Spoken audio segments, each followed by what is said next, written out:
Welcome dear students. आज अपन शुरू कर रहे हैं रोटेशनल डायनेमिक्स। भाई rotational dynamics high weightage chapters में से एक है, ठीक है। ध्यान में रखना ही है, हाई वेटेज चैप्टर्स में सबसे पहला अपन रोटेशनल डायनेमिक्स ले रहे हैं। अब रोटेशनल डायनेमिक्स में ना मुन्ना दो चैप्टर है। पहला वाला पार्ट है circular motion, the second part है रोटेशनल मोशन। सर्कुलर मोशन पे सारे वीडियोस आज आएंगे, रोटेशनल मोशन के सारे क्वेश्चंस कल आएंगे, ठीक है। स्टार्ट करते हैं अपन, टाइम नहीं वेस्ट करते। If you know me you know me, मैं ऑनलाइन लेक्चर्स में बिल्कुल टाइम नहीं वेस्ट करता, ऑफलाइन लेक्चर्स में मे बी समटाइम्स, ठीक है। चलो, अब आई अपन शुरू कर रहे हैं with very basic stories on circular motion. Notes बनाना है मेरे साथ, बनाते बनाते चलो, वो ज्यादा अच्छा होगा, तुमको भी अच्छा लगेगा, मुझे भी अच्छा लगेगा, सबको अच्छा लगेगा। ऑल्सो ऐसा कुछ करना नहीं कि भाई सिर्फ सुन रहे हो मूवी जैसा, नहीं, मूवी नहीं चल रही भाई। एग्जाम को अभी बाकी है 1 महीना, और इस 1 महीने में अपने को तोड़ फोड़ मरोड़ जो आ सकता है ना सब करके लेने का है। क्लियर है? चलो देखते हैं। We are discussing circular motion. Circular motion क्या है basically? Circular motion is nothing but the motion of a particle, ध्यान से सुनना, it is the motion of a particle along the circumference of any circle. अगर एक object circular motion में कोई भी सर्कुलर फॉर्मेट में घूम रहा है ना, तो मैं उसे सिंपल सा बोल सकता हूँ सर्कुलर मोशन कर रहा है। क्या कर रहा है बच्चे? सर्कुलर मोशन कर रहा है। जैसे एग्जांपल लेने के लिए अपन बोलेंगे कि एक इलेक्ट्रॉन है जो न्यूक्लियस के इर्द गिर्द घूम रहा है भाई, ठीक है, दैट इज सर्कुलर मोशन। मानते कि मून जो है वो अर्थ के आजू बाजू ऐसे से गोल गोल स्पिन करता है, सर्कुलर मोशन। मान लेते हैं कि अर्थ जो है वो सन के आसपास भी ऐसा गोल गोल स्पिन कर रहा है, that is again circular motion. तो जब भी अपन सर्कुलर मोशन बोलेंगे, इट बेसिकली मीन्स कि हम एक बात करेंगे जहां पे ऑब्जेक्ट्स गोल गोल घूम रही हो, ठीक है। अब सर्कुलर मोशन में कुछ बेसिक डेफिनेशंस है जो आपके 11th में थी बट आपको अभी फिलहाल पता होनी चाहिए, and those are, the first one is angular displacement. देखो मैंने लिख भी लिया, ठीक है। एंगुलर डिस्प्लेसमेंट को मैं लिखता हूँ थीटा से। किससे लिखता हूँ बच्चे? थीटा से। क्या होता है एंगुलर डिस्प्लेसमेंट? देखो मान लो आप एक ऐसा सर्कुलर मोशन परफॉर्म कर रहे हो, ठीक है। अब और कौन सा टाइप का मोशन है? एंटी क्लॉकवाइज मोशन है। जहां पे आप सर्कुलर मोशन परफॉर्म करें उसका सेंटर ये पॉइंट ओ पे है, एंड लेट्स से उसका जो रेडियस है बालक दैट इज आर। मैं हूं पॉइंट ए पे, मैं हूं पॉइंट ए पे, मैं सर्कुलर मोशन परफॉर्म कर रहा हूं और चलते चलते मैं पहुंच गया पॉइंट बी पे, ठीक है। अब जब इस मोशन को कर रहा हूं ना बालक, जरा समझ के देखना, क्या तुम्हें लगता है कि सेंटर पे एक छोटू सा एंगल बन रहा है? यस, दैट छोटू सा angle is called as angular displacement. अब एंगुलर डिस्प्लेसमेंट अगर कोई तुमसे पूछे कि भाई वैल्यू क्या है उसकी, तो तुम फटाफट से बता देना angle equal to arc divided by radius. अब इस क्वेश्चन में जो मेरा आर्क है that is clearly arc A B, and जो रेडियस है that is what? R. So अब जब मुझे एंगुलर डिस्प्लेसमेंट बोलने बोला जाए तो मैं उसको simply simply theta is equal to S by R लिख के निपटा देता हूँ। That is my way of doing it, ठीक है। अब जरा सा सोचो भाई, एंगुलर डिस्प्लेसमेंट है तो ये एंगल, तो इस एंगल का यूनिट क्या होएगा बालक? Simple simple radian. भाई इसका डायमेंशन भी होगा, और इसका डायमेंशन होगा m0 l0 t0। Technically it's a dimensionless quantity, but अगर तुमसे पूछ ले डायमेंशन के बारे में तो आप इसे लिख के आओगे m0 l0 t0। अब एक finite amount of angular displacement scalar quantity होता है, बट एक बहुत सा छोटा सा एंगुलर डिस्प्लेसमेंट हुआ तो it is a vector quantity. Every vector quantity has some direction. इसका डायरेक्शन क्या होगा? मान लो मोशन एंटी क्लॉकवाइज चल रहा है, ठीक है। ये लाइन है उसका एक्सिस, एक्सिस, ठीक है। अब ये बोलता है कि आपको यूज करना है राइट हैंड थंब रूल। ध्यान से देखना, क्या यूज करेंगे बच्चे अपन? Right hand thumb rule. हाथ को कुछ इस प्रकार घुमाओ कि सर्कुलर मोशन को मिमिक कर पाओ, ठीक है। And wherever the thumb points is where your angular displacement is.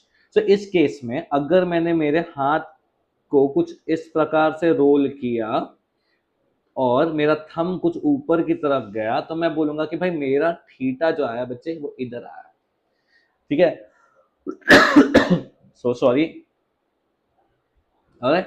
अब अगर मान लेते हैं कि सर्कुलर मोशन हो रहा है, but circular motion clockwise fashion में हो रहा है। कैसे फैशन में हो रहा है बच्चे? क्लॉकवाइज फैशन में हो रहा है, और इसका ये एक्सिस है क्लॉकवाइज मोशन। ऐसा घुमाया तो भाई मेरा थंब पॉइंट हो रहा है नीचे, विच मीन्स मेरा थीटा भी पॉइंट होगा नीचे। इतना जानकारी ना about angular displacement is more than enough, और नहीं चाहिए तुमको, ठीक है। अगला अगला जो टॉपिक है बच्चे, दैट इज एंगुलर वेलोसिटी। तुम बोलोगे सर इसकी क्या जरूरत है भाई, ठीक है, जो है जरूरत तभी करवा रहा हूँ ना, नहीं तो बोर्ड से 10 दिन 1 महीने पहले क्यों करवाता फालतू टॉपिक्स। समझ के देखो, जितनी तुम्हारी उम्र है उतने साल से मैं पढ़ा रहा हूँ, ऑनेस्टली स्पीकिंग। यस, आ जाओ एंगुलर वेलोसिटी ओमेगा। जब मैं ओमेगा की बात करता हूँ ना, तो तुम्हें क्या सोचना है ना भाई, ये वेलोसिटी है समझो, ठीक है। एक बॉडी है जो सर्कुलर मोशन परफॉर्म कर रहा है, ये उसका सेंटर आ गया, ये उसका रेडियस आ गया, पार्टिकल है पॉइंट ए पे, वो पार्टिकल ए से जाते जाते पॉइंट बी पे पहुंचा, उसने सेंटर पे एक छोटा सा एंगल बना दिया, कितना, थीटा 1। ए से बी जाने के लिए उसको जो समय लगा है बच्चे, let's say that it is t1, time 1, ठीक है।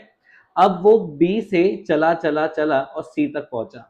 जब वो बी से सी तक जा रहा है, उस समय उसका सेंटर से जो एंगल बना है बच्चे, दैट इज थीटा 2, और स्टार्ट से जो एंगल बना है ना, let's name it as t2। अब अगर कोई मुझसे वेलोसिटी पूछेगा इस पॉइंट पे, तो मैं बोलूंगा it is theta 2 minus theta 1 upon t2 minus t1। ये ध्यान में रखो, this is your average angular velocity. फिलहाल ये फॉर्मूला समझ लो।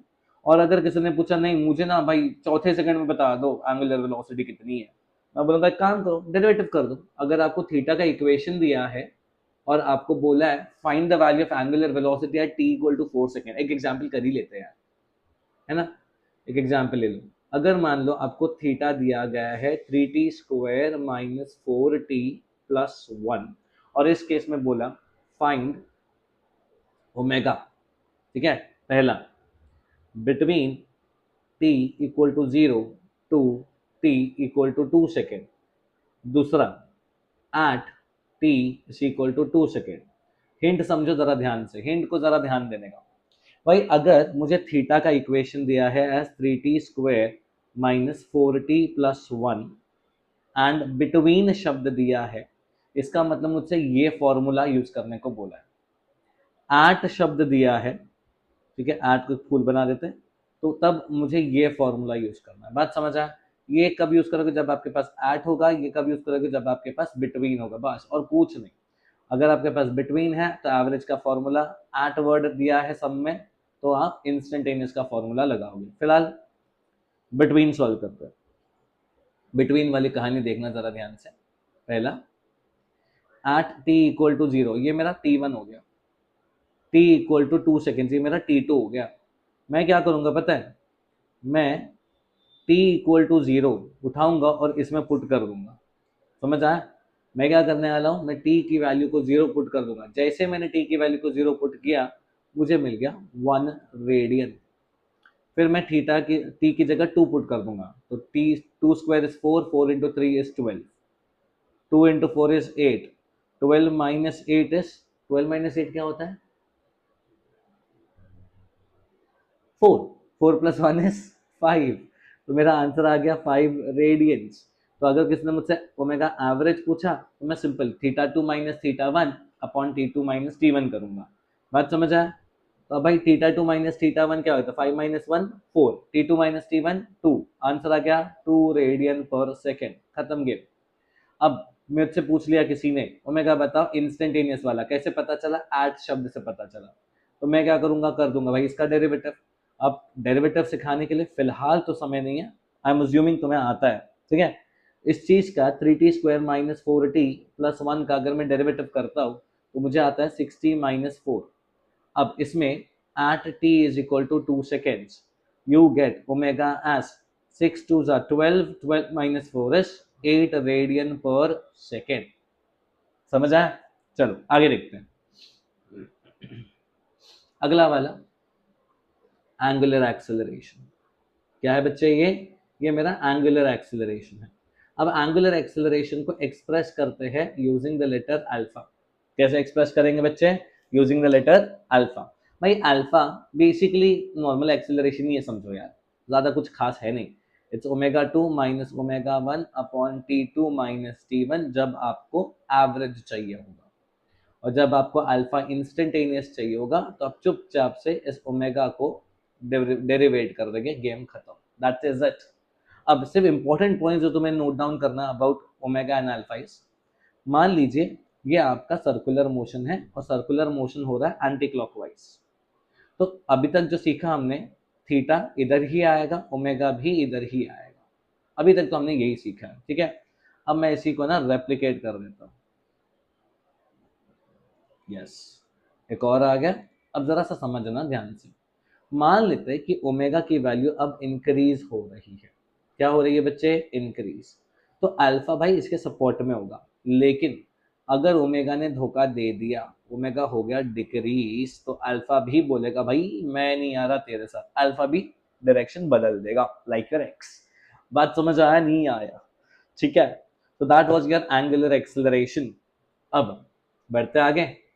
अब एक सिंपल सा कॉन्सेप्ट है भाई, तुम सर्कुलर मोशन कर रहे हो, ठीक है, जैसे एग्जांपल देता हूँ, आप खुद से डिसाइड करना क्या मैं बोल रहा हूँ। पॉइंट 1 में सोचना, जरा ध्यान से सोचना, अगर ये मेरा अर्थ है इधर, ठीक है, ये है, ये तो वैसे नहीं है मेरा सन, सन मेरा एक ऑर्बिट यहाँ पे होगा सन, ठीक है, ये भाई मेरा सन है। सन अर्थ के मतलब अर्थ सन के आजू बाजू क्यों घूमता है, लॉजिक से अगर तुम सोचोगे तो तुम बोलोगे सर यहाँ पे ग्रेविटेशनल फोर्स है जिसके वजह से अर्थ जो है वो सन के आजू बाजू इर्द गिर्द घूमता रहता है, मेक सेंस। तुम बोलोगे सर ये मेरा ना न्यूक्लियस है, क्या है बच्चे, ये मेरा न्यूक्लियस, ठीक है, इसको मैंने लिख दिया न्यूक्लियस, इसकी उसकी पहली ऑर्बिट एस ऑर्बिटल, ठीक है, इसमें है बच्चे मेरे पास एक इलेक्ट्रॉन, क्या है बच्चे मेरे पास यहाँ पे एक इलेक्ट्रॉन। सवाल उठता है कि सर ये इलेक्ट्रॉन क्यों न्यूक्लियस के आजू बाजू घूम रहा है, तुम बोलोगे sir there is some electrostatic force of attraction, मैं बोलूंगा हाँ भाई बरोबर बोल रहा है तुम। फिर तुमने एक रस्सी ली, ठीक है, एक रस्सी के एंड पे पत्थर बांधा, और मेरे को नहीं मारना, बट अगर तुमने उसको ऐसा गोल गोल घुमाया, घूमेगा ना गोल गोल, बरोबर। अब इनके बीच में क्या है घुमाने के लिए, तुम बोलोगे सर क्या मजाक कर रहे भाई, इसमें कुछ नहीं, कैसे, यहाँ पे खिंचाव होगी ना, टेंशन थी। अब ध्यान से देखो, तीनों ही केसेस में ना एक फोर्स है जो रिस्पॉन्सिबल है सर्कुलर मोशन के लिए, and that force is called as centripetal force. मतलब मुझे ऐसा लगता है कि सेंट्रीपिटल फोर्स ना भाई सर्कुलर मोशन की माँ है, ठीक है, सेंट्रीपिटल फोर्स जो बच्चे सर्कुलर मोशन की माँ है, इसके बिना सर्कुलर मोशन ना हो पाए, समझ आया। It is the result, it is the reason, cause of circular motion, the better word is cause of circular motion, it is the cause of circular motion, इसके बिना सर्कुलर मोशन नहीं हो सकता। तुम बोलोगे सर क्या ग्रेविटेशनल फोर्स ही मेरा सेंट्रीपिटल फोर्स है, हाँ, in case of earth and sun. Electrostatic force ही मेरा सेंट्रीपिटल फोर्स है, हाँ, in case of electron and nucleus. क्या टेंशन ही मेरा सेंट्रीपिटल फोर्स है, आंसर इज हाँ, in case of string tied to a stone. Overall scene में हमें ये समझ में आ गया कि जितने भी फोर्सेस है, जो फोर्स रिस्पॉन्सिबल है सर्कुलर मोशन करने के लिए, वही तुम्हारा सेंट्रीपिटल फोर्स है, समझ आया। सेंट्रीपिटल फोर्स कौन सा फोर्स, जो फोर्स सर्कुलर मोशन करने के लिए रिस्पॉन्सिबल हो, वही तुम्हारा सेंट्रीपिटल फोर्स, इतना ध्यान में रखना, पहला पॉइंट। अब सर्कुलर मोशन सेंट्रीपिटल फोर्स होता कहाँ है, दिखता कहाँ है, कैसे आइडेंटिफाई करूं मैं, तो ध्यान से सुनो, it is always the force that is acting along the radius, along the radius towards the center, it is the force acting along the radius towards the center। अब ध्यान से देखो, ये सारे फोर्सेस ना along the radius ही है, centre की तरफ होते हैं। ये कैसे होते हैं बच्चे, सेंटर की तरफ। सेंट्रीपिटल फोर्स जो होता है उसका जो फॉर्मूला है ना, उसका फॉर्मूला है mv²/r, ये सबको पता होता है जनरली, mv ओमेगा, ये सबसे ज्यादा ignored formula, I have no idea क्यों, बट लोग नहीं पढ़ते इसको ज्यादातर। और तीसरा फॉर्मूला है mr ओमेगा स्क्वायर, ठीक है। मैं सब मिटा देता हूँ क्योंकि this will only distract you later, तो let just erase it up अच्छे से। देखो भाई तुम लेक्चर देख रहे हो, लवली थिंग, बट अगर तुम्हारे फ्रेंड्स है ना तो उनके साथ भी शेयर करो यार। क्यों बोल रहा हूँ, एक तो उनका भला हो जाएगा, ठीक है, आई होप तुम चाहते हो कि तुम्हारे दोस्तों का भला हो। दूसरी बात, चैनल को थोड़ा सा ग्रोथ मिलेगा, gives me enough motivation to start so upload more videos, क्योंकि बोर्ड्स का प्रेपरेशन जो है ना, इसके बाद अपन कुछ और चीजें सोच रहा हूँ मैं, बट अगेन मोटिवेशन राइट, कर दो, जाओ जाओ फटाफट से फ्रेंड को शेयर कर दो, ठीक है। अब पहले लोग बोलते थे कि इंस्टाग्राम इंस्टाग्राम पे पोस्ट करो, मैं बोलता हूँ यार that's so uncool, if you don't want to post don't post it on Instagram, but in case if you can share it with your friends, your WhatsApp groups और whatever, please go to it, ठीक है। Continue भाई, ये एक ना real force है। कैसा force है बच्चे? एक तरीके का रियल फोर्स। हमें पता होता है कि ये फोर्स कहाँ से बनता है, कहाँ पे जा रहा है, किस पे लगने वाला है, इसकी क्वांटिटी क्या है, सब। इट वर्क्स वो in inertial frame of reference, inertial में भी काम करता है, नॉन इनर्शियल में भी काम करता है, ठीक है। Inertial frame of reference, non inertial frame of reference. भाई अभी फिलहाल मैं बता नहीं सकता कि इनर्शियल और नॉन इनर्शियल क्या है, अगर चाहिए तो भाई अच्छा खासा शेयर करो, अच्छा खासा मेरे को अगर मिलता है ना सब्सक्राइबर लिस्ट, तो अपन सीईटी चालू कर देंगे, तो मैं समझा दूंगा सब डिटेल में एकदम से। फिलहाल क्रैश कोर्स जैसा, ठीक है। It works in inertial as well as non inertial frame of reference, real force है। अब ये जब एक सर्कुलर ट्रैक कंप्लीट करता है तो इसका डिस्प्लेसमेंट हो जाता है 0, एंड वर्क का फॉर्मूला होता है फोर्स इनटू डिस्प्लेसमेंट, वो भी हो जाएगा 0। सो ओवरऑल सेंट्रीपिटल फोर्स बोलने का मतलब है कि भाई work done is 0, works in inertial non inertial frame of reference, it's a real force and it also obeys सारे के सारे लॉज ऑफ मोशन, न्यूटन के लॉज ऑफ मोशन से सेंट्रीपिटल फोर्स को कोई दिक्कत नहीं है। अब तुम बोल रहे हो सर सेंट्रीपिटल फोर्स को दिक्कत नहीं है, मतलब क्या ऐसी कोई फोर्स है जिसे दिक्कत है? And the answer is yes, ऐसी एक फोर्स है जिसे दिक्कत है। कौन सा है वो फोर्स? नाम लिख देते हैं उसका, सेंट्रीफ्यूगल फोर्स। दिमाग में ना बच्चे सेंट्रीपिटल सेंट्रीफ्यूगल के बारे में बहुत मिसकंसेप्शन लेके बैठते हैं। तुमने Newton third law of motion पढ़ा हुआ है, ठीक है। तो बहुत सारे बच्चों को मैंने देखा कि उनको ऐसा लगता है कि सेंट्रीपिटल ही सेंट्रीफ्यूगल है, रियलिटी में ऐसा नहीं है। सेंट्रीपिटल तुम्हारा सेंट्रीफ्यूगल बिल्कुल भी नहीं है, ठीक है। ध्यान से देखना, centripetal force is the force acting along the radius towards the center, F C P से एक्सप्रेस करता हूं मैं सेंट्रीपिटल फोर्स को। सेंट्रीफ्यूगल चाहिए ना, तो centrifugal is the force acting along the radius away from the centre. पहला तो ये समझो, it acts along the radius away from the centre. ये तो फिलहाल से मैंने डायरेक्शन बताया, कॉन्सेप्ट बताना बाकी है भाई। अवे फ्रॉम दी सेंटर, बहुत टाइम बाद ना, बहुत एक्चुअली सालों बीत गए रिकॉर्डिंग किए, तो हाथ थोड़ा स्लो जा रहा है, धीरे धीरे फास्ट हो जाएगा, ठीक है। पहला पॉइंट भाई, ये जो फोर्स है ना, this is the result of circular motion. पहले तो ये समझो ध्यान से, it is the result of circular motion. मतलब क्या? मतलब कुछ सीक्वेंस, क्रोनोलॉजी समझो भाई, क्रोनोलॉजी। ये बोलता है कि भाई सबसे पहले आया तुम्हारा सेंट्रीपिटल फोर्स, उसने बनाया सर्कुलर मोशन, और सर्कुलर मोशन होने के कारण बना तुम्हारा सेंट्रीफ्यूगल फोर्स। ये स्टेप 1 है जो सबको समझ में आना चाहिए कि सेंट्रीपिटल ने बनाया सर्कुलर और सर्कुलर ने बनाया सेंट्रीफ्यूगल।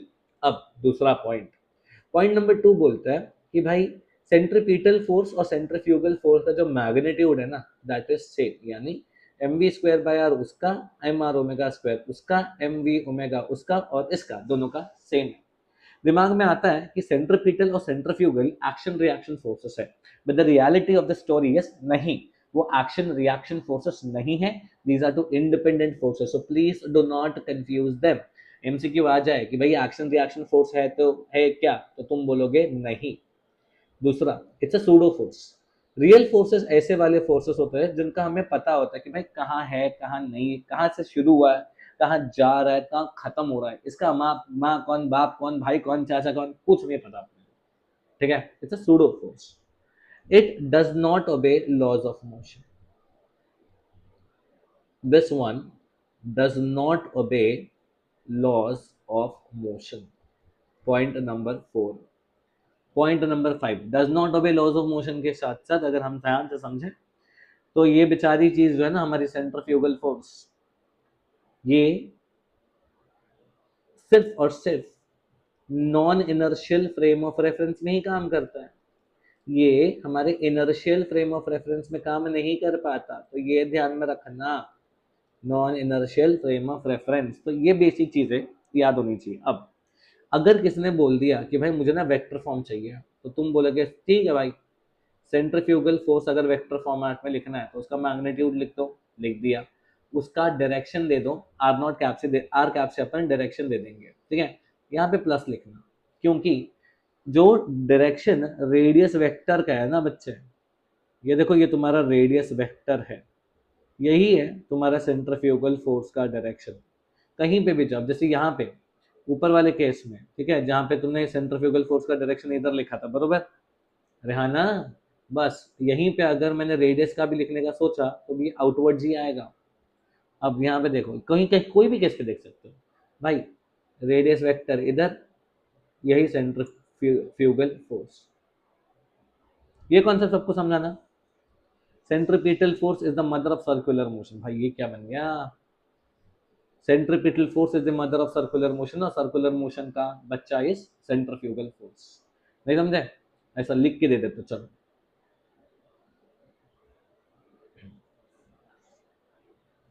ये है मदर, सेंट्रीपिटल फोर्स। तुम मराठी में बोलो आजी, आणि त्यातून बोलो रे सर्कुलर मोशन, ये मम्मी, आई, भाई, ठीक है। आई एम लर्निंग मराठी, तो प्लीज मुझे गाली मत दो, थोड़ा थोड़ा फार बोलू बोलू पण शकतो मी। अब सर्कुलर मोशन के बाद आया centrifugal force, and the centrifugal force भाई, इट इज तुम ही, समझ आया। तो भाई सेंट्रीपिटल से बना सर्कुलर, सर्कुलर से बना सेंट्रीफ्यूगल। अब इसमें ना सेंट्रीफ्यूगल और सेंट्रीपिटल को एक्शन रिएक्शन पेयर बोलना बहुत सारे बुक्स में मैंने देखा है लिखे और लोग, बट ऐसा नहीं है, तो please do not confuse yourself. Exam में आ चुका है ये सवाल, और बच्चों ने मस्त पॉटी करी थी, एंड पॉटी के कारण उनका मार्क्स चले भी गया था, तो तुम ये गलती मत कर देना वापस, ठीक है। चल आगे बढ़ते हैं। अब सेंट्रीपिटल हो गया, अच्छा सेंट्रीफ्यूगल फोर्स के एग्जाम्पल तो नहीं बताया मैंने तुमको, बता देता हूँ, ध्यान से सुनना।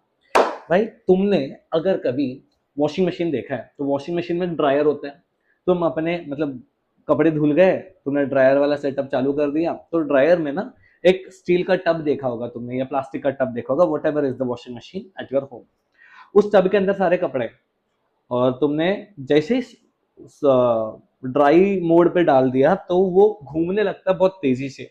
जब वो घूमने लगता है ना भाई, तो वो सारे कपड़े घुमाता है, और हेवियर पार्टिकल्स यानी कपड़ों को सेंटर पे ले आता है, और पानी के जो लाइटर पार्टिकल्स है ना दूर दूर फेंक देता है। ये पानी के लाइटर पार्टिकल्स उस बकेट में छोटे छोटे छेद के थ्रू बाहर आ जाती है, एंड इवेंचुअली तुम्हारा कपड़ा सूख जाता है।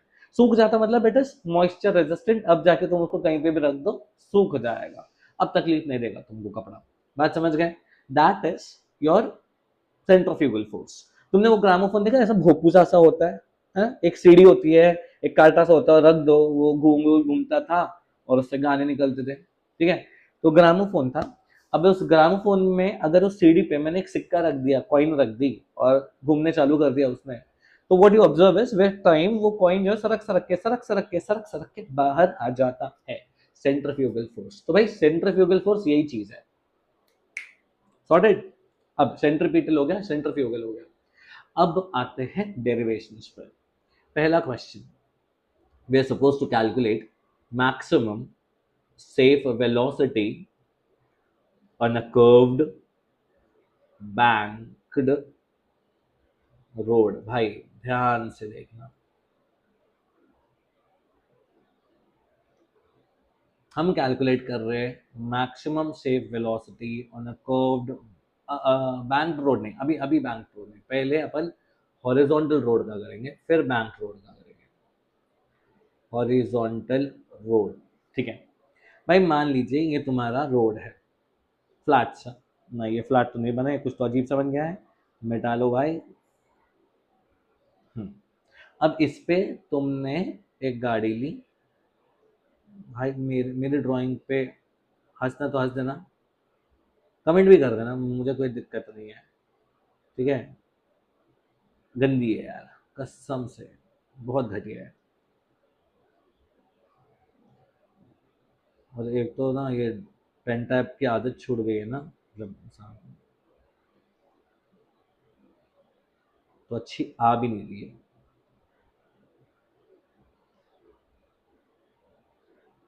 Yes bro, I did it. भाई ये देखो, तुम्हारी गाड़ी है, घूम रही है, ठीक है, सर्कुलर मोड, एक रास्ता है, उस पर टर्न मारिए, बट ये रास्ता कैसा होगा, देखो ध्यान से, ये फ्लैट रास्ता है। टेक्निकली तुम सिटी में हो या गांव में हो, कहीं पे भी हो, तुम्हारे पास फ्लैट रास्ता का कॉन्सेप्ट है ही नहीं। नहीं है तुम्हारे पास फ्लैट रास्ता का कॉन्सेप्ट। अपने घर के बाहर जाओ, कोई भी रोड के इधर चले जाओ, यू विल सी कि सारे के सारे जितने भी रोड्स है ना तुम्हारे, एक सेकेंड, सारे के सारे जितने भी रोड्स तुम आजू बाजू देख पाओगे ना, उसमें से एक भी फ्लैट रोड नहीं है। सब के सब ना एक इंक्लाइन इंक्लाइन रोड है, मतलब ऐसे वाले रोड होते हैं। अगर तुम एक किनारे पे हो ना, तुम्हारे सामने ऐसा रोड होगा, इतना ऊंचा नहीं होगा, ऑब्वियस सी बात है, बट छोटे से एक एंगल, मतलब रोड का ये साइड कॉर्नर है जहाँ पे तुम खड़े हो, यहाँ पे वो है जहाँ पे तुम्हारा जीवन संगिनी खड़ी है, और यहाँ पे तुम देखोगे ना, अगर रोड है ना, तो रोड कुछ ऐसा है। यहाँ पे मान लो तुम्हारे रोड का डिवाइडर है, ठीक है, थोड़ा सा ऐसा रोड ना लिफ्टेड है, ठीक है, अब, ठीक है, अब बट ये तो बनाया गया, सब डिजाइन किया गया, पहले ऐसा नहीं था। पहले ना अगर फ्लैट हॉरिजॉन्टल रोड्स, एकदम चपटे चपटे रोड्स थे। अब उन फ्लैट हॉरिजॉन्टल रोड पे कहानी क्या होती थी, देखो भाई, गाड़ी है तो गाड़ी का खुद का कुछ तो वेट आएगा, तो मैं बोलता भाई mg होएगा उसका फोर्स। क्या यहाँ पे there is some physical contact between the car and the vehicle road? Yes, there is a physical contact between the car and the road, and since there is a physical contact there is normal reaction. अब गाड़ी अगर आगे की तरफ जा रही है, इधर जा रही है गाड़ी, तो यहाँ पे एक तरफ some force of friction will be acting. अब गाड़ी को देखो ध्यान से, अगर मैंने बोला वाई एक्सिस पे फोकस करा, मेरे को जरा सोच के बताना बच्चे, क्या ये गाड़ी ऊपर नीचे होगी क्या? रोड पे चल रहे थे आगे पीछे होगी ना भाई, ऊपर नीचे होगी क्या? नहीं होगी। मतलब क्या है, इसका जो नॉर्मल है वो इसके mg को बैलेंस कर ले रहा है, कैंसिल कर रहे एक दूसरे के इफेक्ट को। दूसरा, अब अगर मैंने सोचा एक्स एक्सिस की कहानी, तो जरा ध्यान से समझो, जरा ध्यान से समझो, एक्स एक्सिस पे एक ही फोर्स है, वही होगा ना मेरा सेंट्रीपिटल फोर्स। सेंट्रीपिटल फोर्स क्या है? हॉरिजॉन्टल एक्सिस पे आने वाला एक फोर्स जो सर्कुलर मोशन बनाने के लिए रेस्पॉन्सिबल। अब मैंने लिया M V square by R is equal to F F which is equal to mu N. N की वैल्यू एम जी है, ध्यान से देखना, एन की वैल्यू क्या है बच्चे? M G. जैसे मैंने एम एम को कट कर दिया, I get V square is equal to mu G R, and hence V is equal to root of mu G R. Problem problem ये था कि म्यू बहुत छोटा वैल्यू है, जी काफी छोटा वैल्यू है, आर काफी छोटा वैल्यू है। अब इनकी वैल्यू अगर छोटी है तो हमारी मैक्सिमम स्पीड की वैल्यू भी छोटी आ जाएगी। अब मैक्सिमम स्पीड की अगर वैल्यू छोटी है तो तो भाई कोई अगर बंदा ज्यादा स्पीड से चल दिया ना, तो वो नीचे नहीं ऊपर जाएगा सीधा। तो there has to be some major. देखो आप म्यू नहीं बढ़ा सकते, आप देख के बोले सर मैं काम करता ना, मैं since it is proportional to V mu also maybe root of g, also maybe root of radius of curvature of the road, can I increase or decrease the value of mu? नहीं, sense नहीं है। क्यों भाई? तुमने friction बढ़ा दिया, mu बढ़ा के फ्रिक्शन बढ़ गया, तो टायर्स और रोड के बीच में ज्यादा फ्रिक्शन होगा, इवेंचुअली ज्यादा घिसेगा टायर। तो थोड़ा सा स्पीड बढ़ाने के चक्कर में टायर जल्दी खराब करना कॉमन सेंस के अगेंस्ट बात हो गई, ठीक है। तो म्यू इज नॉट समथिंग, मेरे को नहीं लगता कि प्रैक्टिकल चीज है भाई, ठीक है। G is acceleration due to gravity, तुम्हारा थोड़ी ना जो एक्सेलरेशन ड्यू टू ग्रेविटी बढ़ा दोगे भाई, धरती ने डिसाइड किया है जी की वैल्यू, तुम नहीं कर सकते कुछ, तो जी भी useless. R is radius of curvature, just because तुम्हें गाड़ी स्पीड में चलानी है, इसलिए रोड को तो चौड़ा नहीं कर पाएंगे ना। तो ये तीनों रीजन है ना बच्चे, ये तीनों रीजन वो स्पीड को बढ़ाने के लिए सफिशिएंट नहीं लगता है मेरे को। और इसी को लेके लोगों ने सोचा और लोगों ने बनाया एक अगला टॉपिक। अगला topic is banking of roads. क्या है भाई अगला टॉपिक? अगला topic is banking of roads. अब जरा समझो क्या होता है बैंकिंग ऑफ रोड्स। चलो देखे बैंकिंग ऑफ रोड्स। भाई तुम्हारा फ्लैट सा रोड, चपटी धरती, अब तुमने क्या किया ना, इसको थोड़ा सा रेज कर दिया, थोड़ा सा ऐसा था ना, अब थोड़ा सा ऐसा कर दिया, बस थोड़ा सा, ज्यादा नहीं करना, थोड़ा सा ही करना। और यहाँ पे तुमने एक बहुत छोटा सा एंगल थीटा से रेज दिया, तुमने इसे लिखा आर, इसे लिखा तुमने h और मैंने इसे लिख दिया l। ये r और h को कर रहे थे भाई छोटा सा, क्योंकि बाद में हो सकता है कंफ्यूजन। ये मेरा h, ये मेरा r, और ये परपेंडिकुलर है बच्चे, ठीक है, ये थोड़ा सा वाकड़ा हो गया। अब ध्यान से देखना, we what did we do, we raised the outer edge of the road. अगर किसी ने पूछ लिया कि भाई बैंकिंग ऑफ रोड्स क्या होता है, तो तुम बोलेंगे raising the outer edge of the road by a very small angle, by a very small angle is called as banking of roads. अब इसमें जो थीटा लिखा है ना बच्चे, that is called as angle of banking. दिमाग में आने वाले छोटे मोटे मोटे छोटे सवाल। Sir, what is sine theta? Sine theta is opposite divided by hypotenuse. What is cos theta? It is adjacent. My bad, my bad, my bad, my bad. Sine theta बोला तो it is opposite divided by hypotenuse.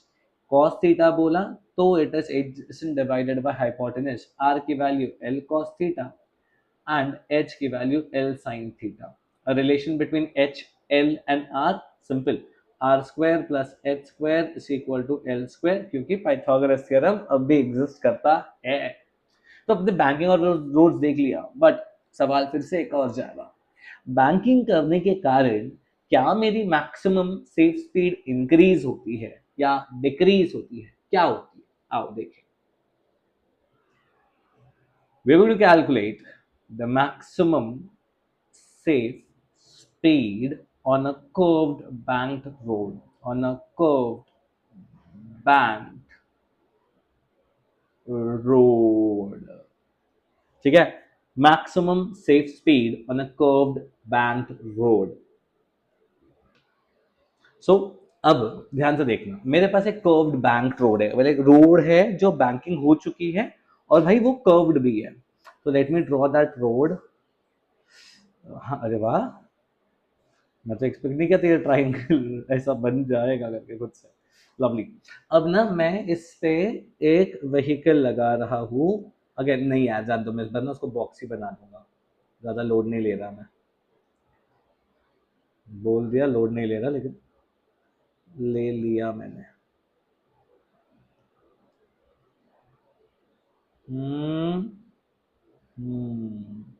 देखो, physics is all a game of thinking, how much you can think about, ठीक है भाई। देखो सबसे पहला यहाँ पे एक एंगल ऑफ बैंकिंग है थीटा। मैं देखता हूँ ये कार है या जो भी व्हीकल है उसका एक mg होगा जो होएगा वर्टिकली नीचे, that is beyond question. mg जो होगा बच्चे वो वर्टिकली नीचे ही होने वाला है, दैट गोज बियॉन्ड क्वेश्चन। अब everywhere there is a physical contact between two bodies, there is a normal reaction. तो वैसे यहाँ पे भी एक नॉर्मल रिएक्शन आएगा। अब बहुत सारे बच्चों के दिमाग में आते हैं, सर नॉर्मल रिएक्शन आपने टेढ़ा क्यों बनाया? The reason is normal is always perpendicular to the surface, please remember that.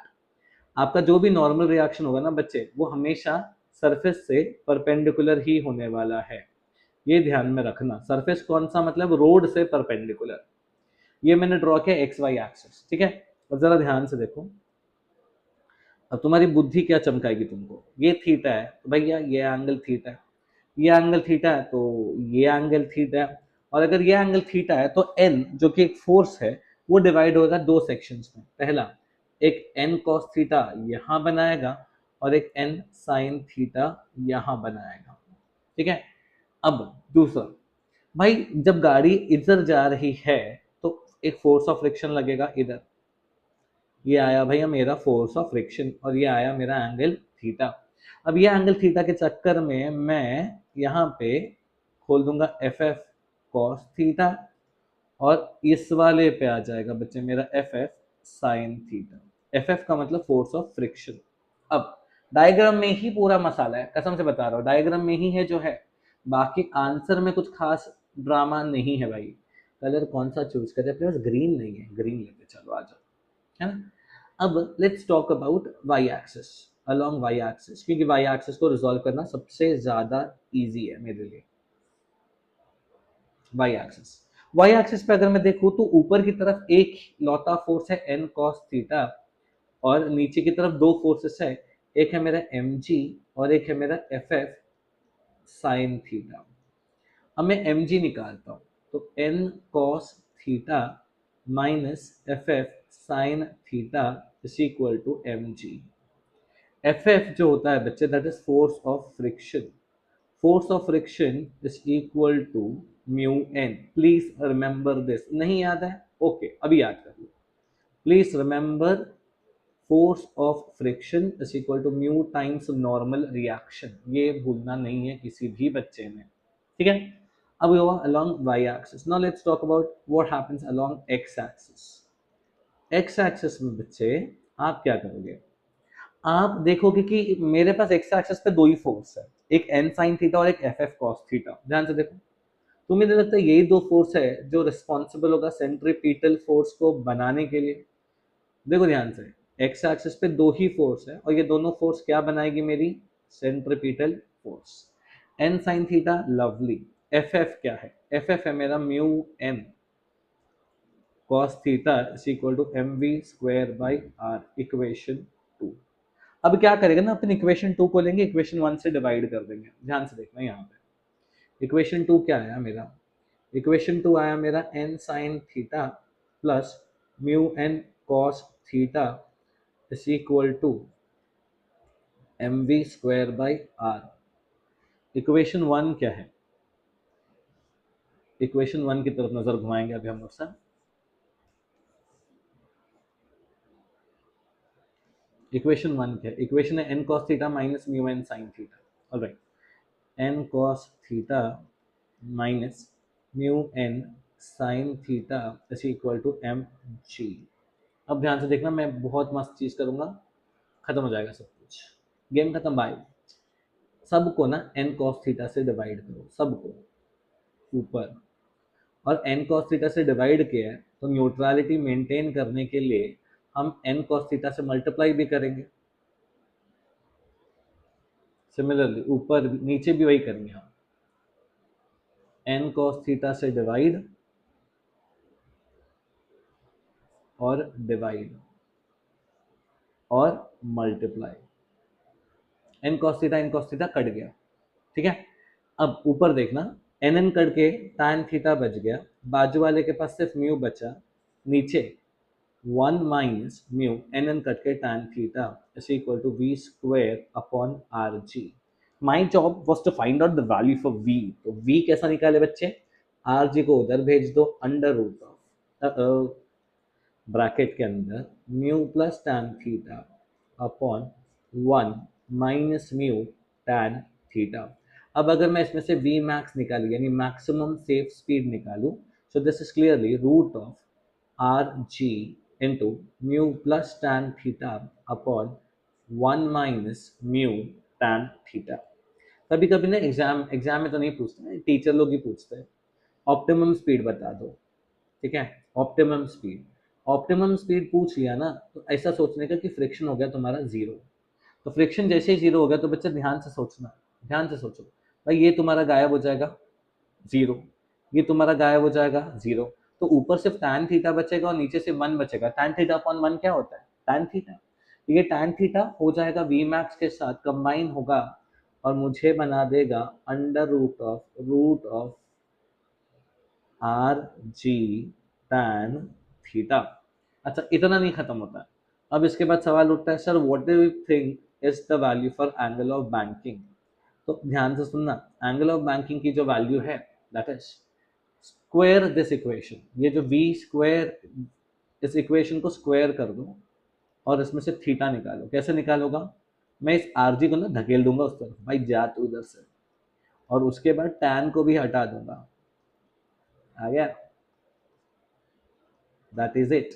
That is your equation for angle banking of roads का maximum safe velocity.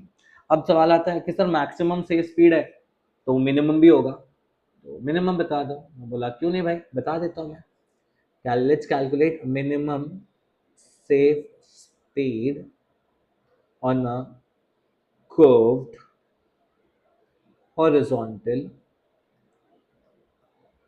road, ठीक है? देखते भाई, सबसे पहले ना मैं बोलता हूँ, ये जो डायग्राम दिख रहा है तुमको, यही वाला डायग्राम, एग्जैक्ट सेम डायग्राम लगेगा, सिर्फ एक दो चेंजेस है, वो मैं चेंजेस सिखा दूंगा। तो अपने दिमाग में भी ना ज़्यादा स्ट्रेस देने की जरूरत नहीं है, सिर्फ एक चीज का चेंज याद रखो, डायग्राम भी याद हो जाएगा। आओ आओ आओ आओ, यस इट इज हियर। ध्यान से देखना, करना क्या तुमने ये फोर्स ऑफ फ्रिक्शन को हटा देना बस, बाकी सब वही रहेगा। बाकी मैं कोई और चेंजेस को रेकमेंड नहीं करता, सिर्फ फोर्स ऑफ फ्रिक्शन हटा देना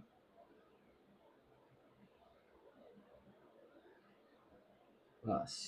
ठीक है, अब फोर्स ऑफ फ्रिक्शन जो अभी तक नीचे लग रहा था ना, इधर लग रहा था राइट, अब वो नीचे नहीं लगेगा, अब वो यहां न लग के लगेगा इधर, समझ आया?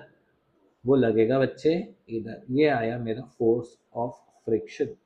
अब ये एंगल अगेन थीटा, जिसके वजह से मैं यहाँ पे इससे रिजॉल्व करूंगा S F F cos theta, और ऊपर आ जाएगा मेरा एफ एफ साइन थीटा। अब ध्यान से, अब देखो बाकी का खेल बहुत सिंपल है, बहुत सिंपल है बाकी का खेल, ध्यान से देखना। करना क्या, step one, let's walk along Y axis. भाई वाई एक्सिस का थोड़ा सा अपन स्टोरी समझते हैं। वाई एक्सिस में अगर मैं देखता हूं तो मैं देख पाऊंगा कि भाई एक एन कॉस थीटा है, एक मेरा एफ एफ साइन थीटा है, जो बैलेंस कर रहा है एम जी को। और एफ एफ का तो हमने पढ़ लिया ना, वो क्या होता है, म्यू एन के बरोबर होता है, जोर से बोलो किसके बरोबर होता है फोर्स ऑफ फ्रिक्शन बच्चे, mu times N. What is mu, coefficient of static friction. What is N, normal reaction. ठीक है, अब ये हो गया along Y axis. Now let's talk what happens along X axis. जरा एक्स एक्सिस की कहानी देखो। एक्स एक्सिस मैं देख रहा हूँ दो फोर्सेस है, एक एफ एफ कॉस थीटा और एक एन साइन थीटा, दोनों एक दूसरे के अपोजिट में। जब दोनों फोर्सेस एक दूसरे के अपोजिट में होते हैं तो भाई समझ जा कि यहाँ पे there is, they're going to cancel, not cancel out, they're going to reduce each other's value, but they will be the resultant will give you centripetal force। ये ध्यान में रखो भाई। एफ एफ क्या होता है तुम्हारा, एफ एफ होता है तुम्हारा mu N, N cos theta minus n sin theta is equal to mv square by r। this is your equation 2। अब दोनों को डिवाइड कर दो, फटाफट से दोनों को डिवाइड कर दो, ध्यान से देखना। You have n cos theta plus mu N, अच्छा ये तुम्हारा इक्वेशन 1 और इक्वेशन 2 दो है ना, तो आप क्या करोगे, 2 लिखोगे ऊपर, डिवाइड कर दोगे 1 से। तो what is 2, mu N cos theta minus N sine theta is equal to mv square by r। What is 1? 1 is n cos theta plus mu n sin theta। What is 1, equation 1 बच्चे, it's n cos theta plus mu n sin theta। ध्यान से देखना सारे बच्चे, it is n cos theta plus mu n sin theta on the left side, and on the right side we have mg। अब same story यहाँ पे भी, आप पूरे न्यूमरेटर को n cos थीटा से डिवाइड करोगे और इसी चीज को n cos थीटा से मल्टीप्लाई करोगे।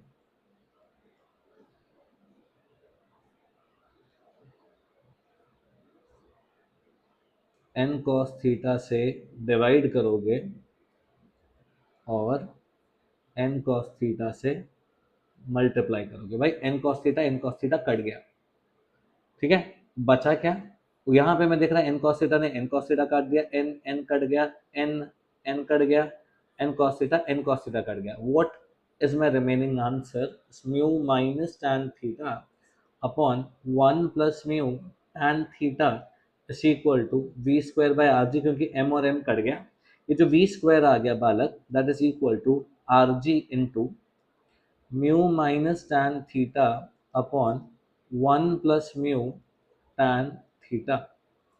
और अगर मुझे v मिनिमम की वैल्यू चाहिए तो सिंपल है भाई, रूट कर दो। देखो अभी तक अगर तुमने नोटिस किया तो मैं वही प्रोसेस यूज किया दोनों डेरिवेशन में, ठीक है, बस एक ही चीज का फर्क था, that is the direction for force of friction, बाकी कोई भी चीज का फर्क नहीं था दोनों ही केसेस में। ठीक है बॉय, अब बढ़ते अपन आगे for the next topic. Next topic is मौत का कुआं।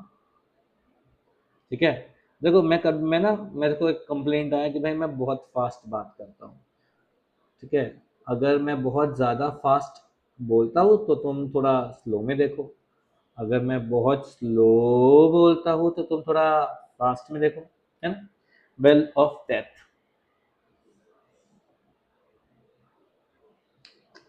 कैसा कुआं ये, सुंदर कुआं भी नहीं बन रहा है। वेल ऑफ डेथ बेसिकली मौत का कुआं, बहुत लोगों ने शायद सुना होगा।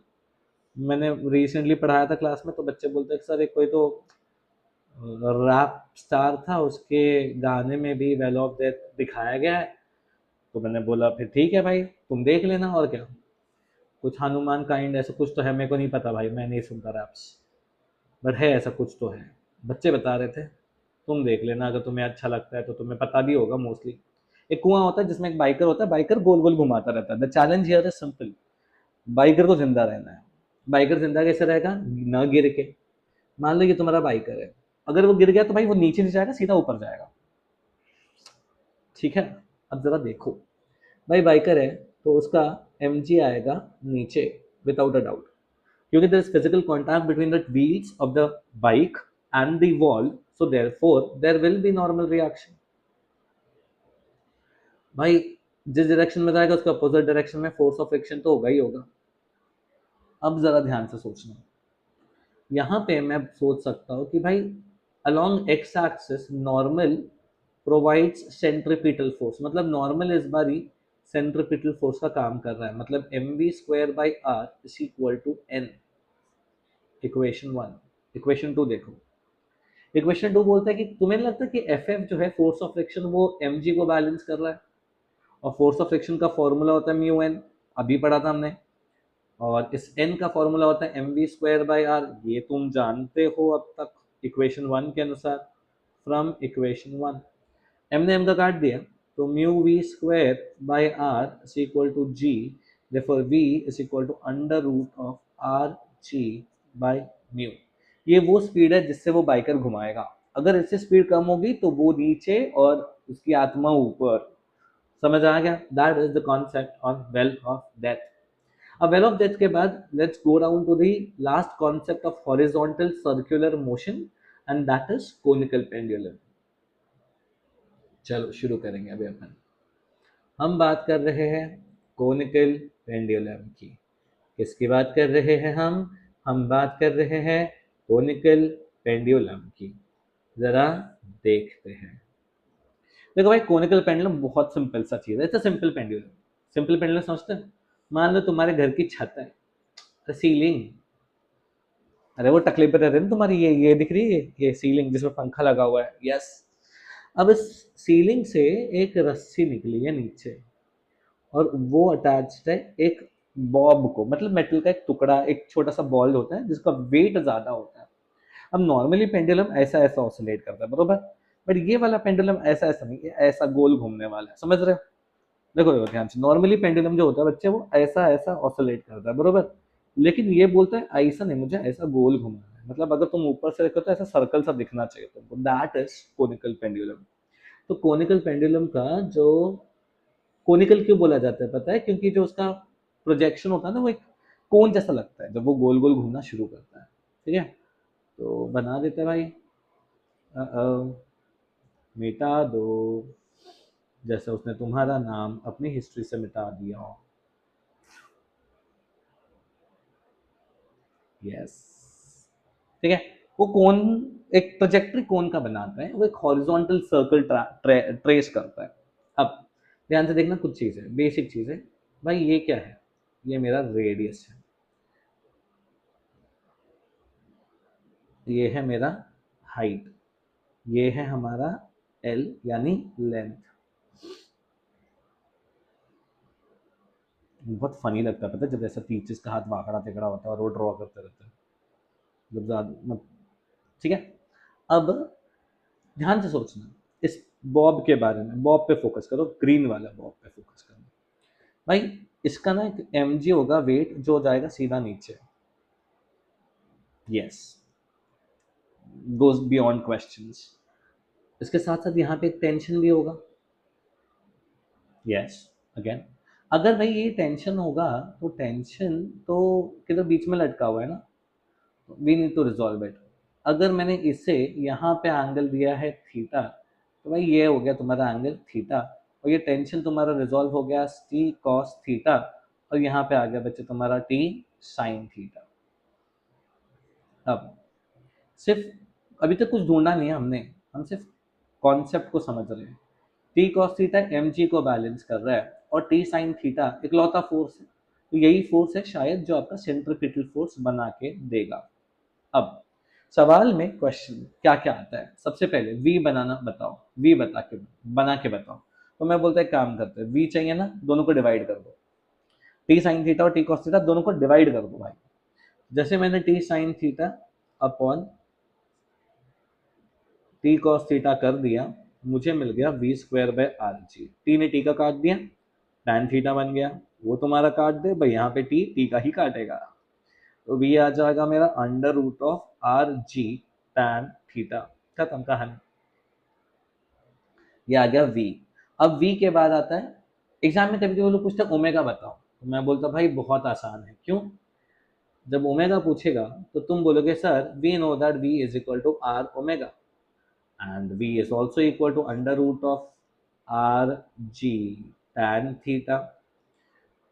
तो मेरा ओमेगा, क्या मैं दोनों को स्क्वायर नहीं करते, इसको ऐसे ही रहने देते हैं, ध्यान से देखना, आर जी tan थीटा। भाई tan थीटा क्या है, डायग्राम में देख के फटाफट से बताओ tan थीटा क्या होगा। tan theta is opposite divided by hypotenuse, यानी अपोजिट डिवाइडेड बाय एडजेसेंट, यानी r बाई एच, है ना।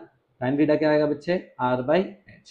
जैसे मैंने tan थीटा की जगह r बाई एच डाल दिया, ठीक है, what do I get, I get r omega is equal to r root of g by H. Omega मिल गया under root of g divided by H. अब जैसे ये हो गया ना, तो सवाल उठता है टाइम पीरियड बताओ भाई, what is time period, time period is the time required to complete one circle, यानी एक सर्कुलर मोशन कंप्लीट करने के लिए जो समय लगता है दैट इज टाइम पीरियड। अब भाई अगर मैं सोचता हूँ अर्थ अराउंड सन, तो 365 डेज उसका टाइम पीरियड है, मून अराउंड अर्थ 24 आवर्स उसका टाइम पीरियड है, बात समझ गए। तो यहाँ पे टाइम पीरियड का जो फॉर्मूला होता है दैट इज, अब देखो टाइम पीरियड का फॉर्मूला भी बहुत आराम से निकाल देते हैं, हम ओमेगा जानते हैं, ओमेगा होता है थीटा बाई टी। अब जब ये पूरा एक सर्कल मारता है तो उसका थीटा 2 पाई है, टाइम उसका टाइम पीरियड है, तो अगर उसका टी चाहिए तो 2 पाई बाई ओमेगा कर दो। और भाई ओमेगा क्या है, omega is under root of G by H. तो आपका टाइम का फॉर्मूला आ गया 2 pi under root of H by G. अब आता है तुम्हारा फ्रीक्वेंसी, क्या आता है बच्चे अब तुम्हारा फ्रीक्वेंसी। फ्रीक्वेंसी कैसा कैलकुलेट करते हो, फ्रीक्वेंसी जो होता है that is reciprocal of time period. Reciprocal of time period means 1/2 pi under root of G by H. उल्टा कर दो बस, टाइम पीरियड को उल्टा कर दो। ये फ्रीक्वेंसी का यूनिट होता है हर्ट्ज, हर्ट्ज एच जेड, और बेसिकली क्या टाइम का रेसिप्रोकल है, तो इसलिए इसका डायमेंशन जो आएगा that is also time raise to -1, खत्म, ठीक है। अब तुम्हें ओमेगा मिल गया, टाइम पीरियड मिल गया, फ्रीक्वेंसी मिल गई। अब एक सवाल आता है, बोलता है भाई टेंशन कैलकुलेट करके दे, चल क्या कैलकुलेट करके दे, टेंशन। मैंने बोला क्यों नहीं, क्यों नहीं, टी साइन थीटा होता है मेरा mv² by R, T cos theta होता है मेरा mg, मेरे को रटा हुआ है, ठीक है, तुम रट लो, दोनों को स्क्वायर करके ऐड कर दो।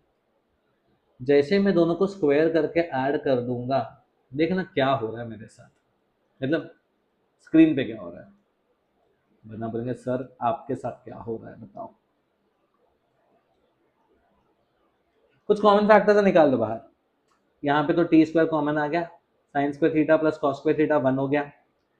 ऑन द आरएचएस साइड मेरे को एक एम स्क्वायर कॉमन दिख रहा है, होपफुली तुम्हें भी दिख रहा होगा, है ना भाई, आ गया एम स्क्वायर वी पावर 4। भाई वी स्क्वायर होता है R G tan theta, tan theta होता है आर बाई एच, तो ये होता है R square G by H.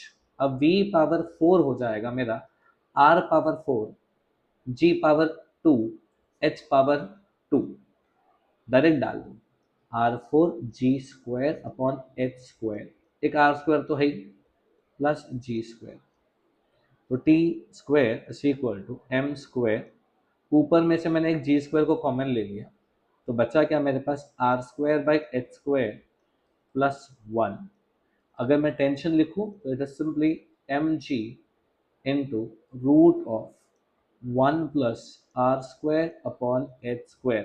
This t here is tension। Again बच्चे टाइम पीरियड और टेंशन में कभी कभी मैस कराते हैं, तो तुम ध्यान रखोगे कि तुम यहाँ पे मिस्टेक नहीं कर रहे हो। दैट्स इट, ठीक है। ये था तुम्हारा हॉरिजॉन्टल सर्कुलर मोशन, जहाँ पे तुम्हारा सर्कल ऐसा है। बट व्हाट इफ अगर तुम्हारा वर्टिकल सर्कुलर मोशन हुआ, तो जैसे एक जाइंट व्हील पे बैठे हो, ठीक है, वो तो वर्टिकल सर्कुलर मोशन है। या फिर तुम सोच लो कि भाई तुम एक रस्सी पे एक पत्थर बांधे हो, उसको ऐसा तो गोल गोल घुमा रहे, तो भाई सर्कुलर मोशन ऐसा घूम रहा है ना। तो ऐसे केसेस में जहां पे मेरे पास एक वर्टिकल सर्कुलर मोशन होता है, उसकी कहानी को जरा समझते हैं, ठीक है। टेक्निकली वीसीएम तुम्हारा सर्कुलर मोशन का लास्ट टॉपिक है, तो हम बेसिकली आखिरी एंड पे बैठे हैं। तो देखो तुमने यहाँ पे क्या किया, तुम्हारे पास एक रस्सी, ठीक है, इस रस्सी के एंड पे यहाँ पे एक पत्थर, तुमने इस पत्थर को लिया और ऐसा गोल गोल घुमाया। I love this. मतलब मेरे पास ना इससे पहले आईपैड था, ठीक है, unless and until I have good notes और नोटेबिलिटी ना, तो भाई खुद से नहीं हो रहा था। मतलब इतना जितना अच्छा इस टैबलेट में हो रहा है ना, वो आईपैड में नहीं हो रहा था। हाँ, देयर आर सम फीचर्स जो इस टैबलेट में होता है, नहीं होता है जो आईपैड में होता था। I really miss them, but compensates, like majority of them this tablet compensates। कौन सा मत पूछना, नहीं बताऊंगा मैं बता दूंगा यार, क्या फर्क पड़ता है। देखो तुम पार्टिकल घुमा रहे हो वर्टिकल मोशन में, ठीक है। अब सीन कैसा है ना, जरा समझना। पार्टिकल जरूरी नहीं है कि हॉरिजॉन्टल रहे भाई, पार्टिकल तो यहाँ पे आएगा, ऊपर भी आ जाएगा, क्या बोलते हो, एक सेकंड ना रुकना। पार्टिकल का मैंने सेंटर बराबर जगह पे नहीं लिया था, सेंटर ने धोखा दे दिया मुझे। हाँ, लाइक शी डिड राइट। मेरे को बॉब्स मैंने अलग अलग पोजीशन दिया, इसका ए दिया इस नाम, इसे नाम बी दिया है, इसे नाम सी दिया। तो मेरे को बताना, जो खिंचाव है ना, खिंचाव यानी टेंशन, वो ए पे, बी पे और सी में सबसे ज्यादा किधर होगा, सबसे कम किधर होगा, ठीक है। तुम खुद से सोचो। मेरे हिसाब से भाई tension at A will be the most and tension at C will be the least. In fact अगर मुझे ए बी और सी तीनों लिखना है ना, तो मैं कुछ इस प्रकार का पैटर्न बनाऊंगा, तो दिमाग में आएगा भाई सर ऐसा कैसे बोल सकते हैं आप, मतलब कुछ तो मेथड होना चाहिए। ये तो आप थ्योरेटिकली देख के बता रहे हो, बरोबर।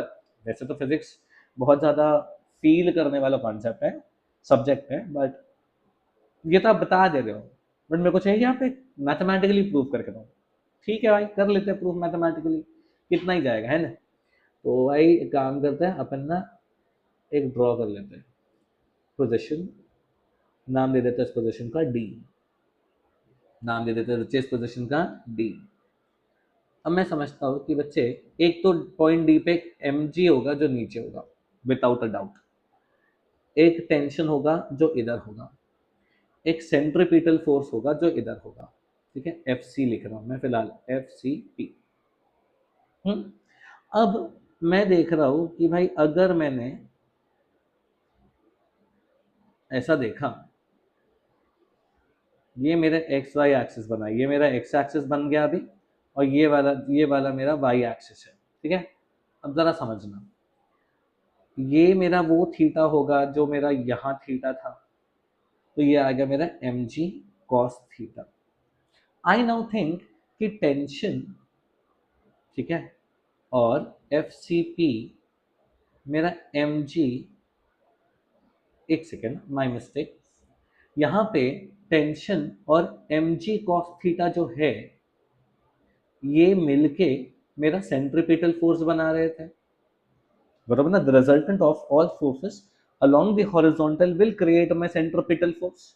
तो टी और एम जी कॉस थीटा दोनों अपोजिट है, इसलिए दोनों को सब्ट्रैक्ट करने के बाद जो आउटपुट मिलेगा that is your centripetal force. तो टेंशन की वैल्यू हो जाती है M V square by R plus M G cos theta. Okay, अब सोचना और उसके हिसाब से आंसर निकालना। पॉइंट ए पे भाई बॉडी मूव करना शुरू नहीं करिए क्योंकि ये बॉटम पोजीशन पे है। Theta is clearly zero. When theta is zero cos theta becomes cos zero and cos zero is 1। जैसे मैंने cos थीटा की जगह मैंने डाल दिया, टेंशन मुझे मिल गया पॉइंट ए का M V A square by R plus M जी।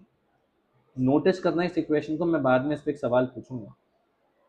अब यही इक्वेशन पे सोचना, मैंने पॉइंट बी का लिया। पॉइंट बी कौन सा, ध्यान से देखो, ये वाला पॉइंट, ये दिख रहा है आपको, ये point is point B. Point B पे थीटा इज 90 डिग्री एंड जैसे थीटा इक्वल टू 90 मैंने यहाँ पुट किया तो ये भाई पूरा का पूरा गायब हो गया क्योंकि cos 90 जीरो होता है, बचा सिर्फ ये। और मेरा एक्सप्रेशन बन गया T B is equal to M V B square by R. अब मैं पॉइंट सी पे गया, एकदम टॉप पोजीशन पे गया, तो थीटा वहाँ पे 180 है, तो tension at point C is M V C square by R plus M G cos 180। साला ये कॉस 180 क्या होता है? कॉस 180 होता है बच्चे -1। क्या होता है? -1। So tension at point C is M V C square by R minus M G. ठीक है, अब मैं तुम्हें रियलिटी थोड़ी सी बताता हूँ। टॉप पोजीशन पे ना जो टेंशन होता है वो ऑलमोस्ट नहीं होता है, लाइक बहुत बहुत ही ज्यादा कम होता है टेंशन। ठीक है, दैट इज इट। अब ये अगर आपको टेंशन रिलेटेड क्वेश्चन पूछा तो अब अगला is the last question of circular motion. Like खत्म होना है सर्कुलर मोशन, पहले हॉरिजॉन्टल खत्म हो गया, अब हमारा वर्टिकल भी खत्म हो गया। ठीक है, सवाल ध्यान से सुनना। Show that vertical circular motion is not a uniform circular motion. अर्थात जब आप एक वर्टिकल सर्कल परफॉर्म करते हो तो क्वेश्चन कहता है कि वो यूनिफॉर्म नहीं है। अब सवाल उठता है कि सर यूनिफॉर्म क्या होता है? यूनिफॉर्म एक ऐसा टाइप का सर्कुलर मोशन होता है बच्चे जहां पे at every point the value for speed is same. ठीक है, अर्थ ये होता है कि यहाँ पे अगर मैंने उसका स्पीड लिखा, अगर मैंने इस पोजीशन पे उसका स्पीड लिखा यहाँ पे वी ए, इसकी वैल्यू वी बी की वैल्यू और वी सी की वैल्यू सेम नहीं है। ये है V C M is not a U C M का कहानी।